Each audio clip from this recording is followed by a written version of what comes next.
பயப்படாதிருங்கள். தூதன் அந்த ஸ்திரீகளை நோக்கி, நீங்கள் பயப்படாதிருங்கள், சிலுவையில் அறையப்பட்ட இயேசுவை தேடுகிறீர்கள் என்று அறிவேன்.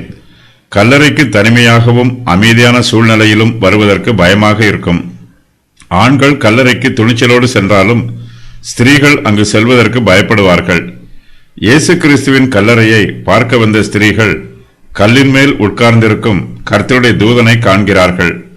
அவனை பார்த்து பயப்படுகிறார்கள். கர்த்தருடைய தூதன் அவர்களிடம் பயப்படாதிருங்கள் என்று ஆறுதலாக கூறுகிறான். இதே தூதனை காவலாளர்கள் பார்த்தபோது அவனுக்கு பயந்து திடுக்கிட்டு செத்தவர்கள் போல் ஆனார்கள்.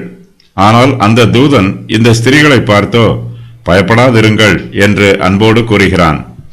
தூதனுடைய வார்த்தை இந்த ஸ்திரீகளுக்கு ஆறுதலாகவே இருக்கிறது. ஏனெனில் இயேசு கிறிஸ்துவின் உயிர்த்தெழுதல் அவருக்கு காத்திருப்பவர்களுக்கு ஆறுதலாக இருக்கும். சிலுவையில் அறையப்பட்ட இயேசுவை இந்த ஸ்திரீகள் தேடுகிறார்கள் என்பதை கர்த்தருடைய தூதன் அறிந்திருக்கிறான்.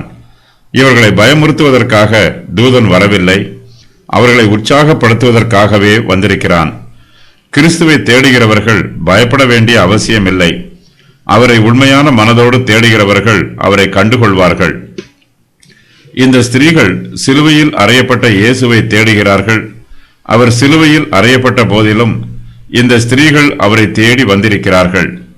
இயேசுவின் மீது இவர்கள் வைத்திருக்கும் அன்பு பெரியது.